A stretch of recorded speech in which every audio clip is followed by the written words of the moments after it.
Manga One Piece Chapter 1047 ditutup dengan memperlihatkan posisi Luffy yang sudah siap mengoplok Kaido dengan menggunakan bogem mentah terbesar sepanjang sejarah. Bogem mentahnya Luffy ini sepertinya juga sudah dilapisi dengan Bushoku Haki yang ditandai dengan warnanya yang berubah menjadi hitam dan juga dialiri dengan Houshoku Haki yang ditandai dengan adanya kilatan hitam. Sementara itu, satu tangan Luffy yang tidak mengalami pembesaran terlihat masih mencengkeram salah satu bagian tubuhnya Kaido, meskipun si Raja Binatang Buas itu kini sudah berubah lagi ke wujud naganya.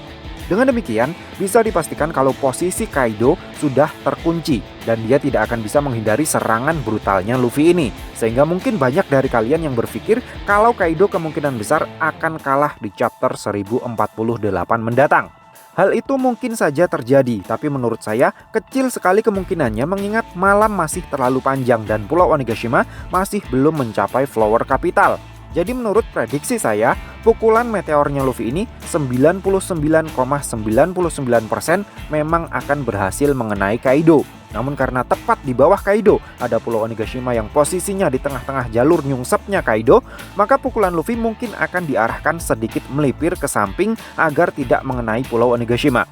Kemudian jika kita lihat dari posisi mereka saat ini, maka sedikit ke sampingnya pukulan Luffy kemungkinan besar akan mengirim bangkai naga Kaido jatuh di tengah kota Flower Capital. Dan kejadian semacam ini memang sudah seharusnya terjadi. Kenapa? Karena seluruh penduduk Wano perlu untuk tahu, melihat dengan mata kepala mereka sendiri bahwa ada seseorang yang bisa mengalahkan Kaido dan membebaskan negeri mereka dari penjajahan VOC. Hal semacam ini sangat penting terjadi karena yang sudah-sudah Luffy memang selalu mengalahkan musuh-musuh utamanya dengan disaksikan oleh seluruh penduduk yang terzolimi.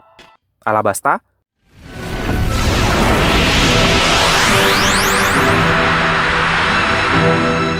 Skype ya.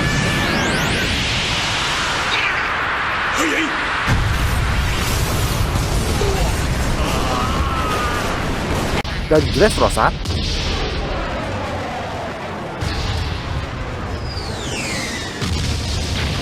adalah contoh realnya. Namun jatuhnya naga Kaido di tengah Flower Capital bukanlah akhir dari pertempuran puncak di Wano. Ini masih setengah jalan dari proses kalahnya Kaido atas Luffy. Why? Terkena koplokan raksasanya Luffy jelas akan memberikan damage yang cukup signifikan terhadap tubuhnya Kaido.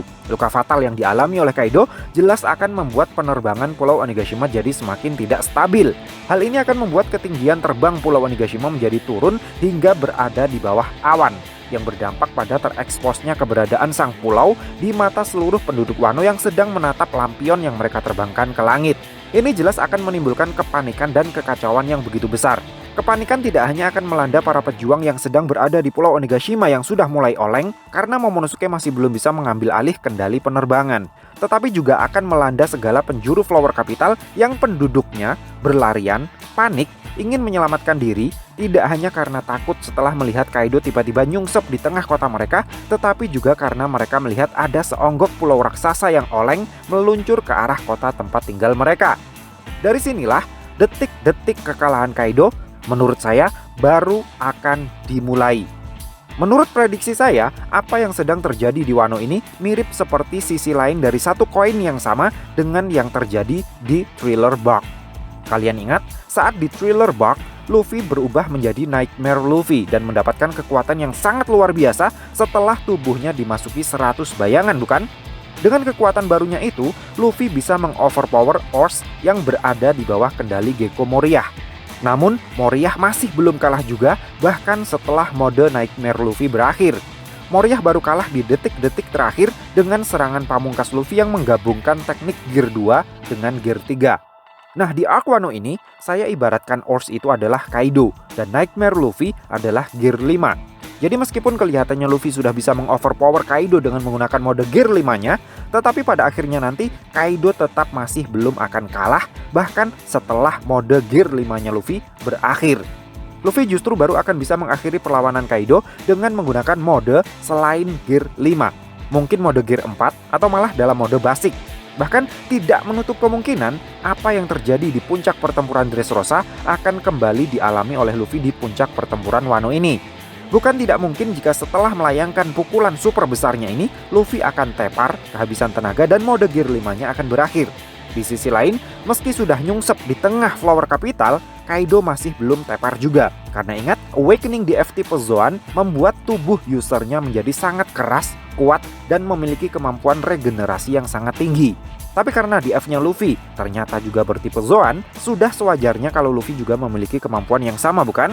Sehingga menurut saya, Luffy akan bisa mendapatkan kembali kekuatannya dengan segera meskipun butuh sedikit waktu untuk beristirahat. Selama masa istirahatnya itulah, Luffy akan butuh bantuan banyak orang untuk menahan Kaido sampai energinya pulih kembali. Dan itulah fungsi dari kembali siap tempurnya para anggota topi jerami setelah habis-habisan mengalahkan lawan tanding mereka masing-masing. Jadi setelah Sanji terlihat kembali sehat di chapter kemarin, Roronoa-Zoro saya rasa juga akan segera kembali siuman di chapter mendatang. Namun kembali siap beraksinya kelompok topi jerami tidak akan ada artinya jika Pulau Onigashima keburu terjun bebas di daratan Wano. Sehingga sebelum para member topi jerami kembali beraksi menahan Kaido, Momonosuke perlu lebih dulu berhasil menciptakan awan apinya sendiri dan mendaratkan Pulau Onigashima di tempat yang aman. Baru setelah itu, kelompok topi jerami akan turun ke Flower Capital untuk menahan Kaido hingga kekuatan Luffy kembali cukup kuat untuk mendeportasi Kaido ke akhirat. Jadi menurut prediksi saya, beberapa hal yang mungkin akan terjadi di manga One Piece chapter 1048 mendatang antara lain: 1. Pukulan super besarnya Luffy akan mengenai Kaido dengan telak dan mengirim tubuh naga Kaido nyungsep di tengah Flower Capital. 2. Setelah melayangkan pukulan raksasanya ini, mode Gear 5-nya Luffy berakhir dan dia butuh waktu istirahat beberapa menit sebelum bisa bertarung kembali.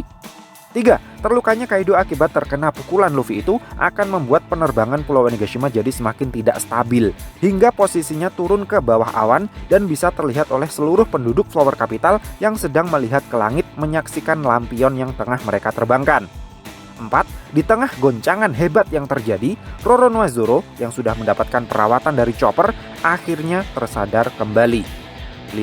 Meski tergopoh-gopoh, tetapi Kaido masih bisa bangkit lagi dan dengan amarah yang meledak-ledak, dia berniat menghabisi Luffy dengan segenap tenaga yang tersisa. 6. Momonosuke terlihat mulai menemukan cara untuk menciptakan awan api dalam jumlah yang sangat besar. 7. Pertempuran masih belum akan berakhir sebelum matahari terbit di ufuk timur, persis seperti apa yang terjadi dalam puncak pertempuran di Thriller Bark dulu. So, menurut Mucah? Terima kasih sudah mampir ke channel kami. Jangan lupa like, share, dan subscribe jika menurut kalian video-video kami cukup menarik untuk ditonton. Sampai ketemu lagi dalam video kami yang berikutnya, and matur nuwun.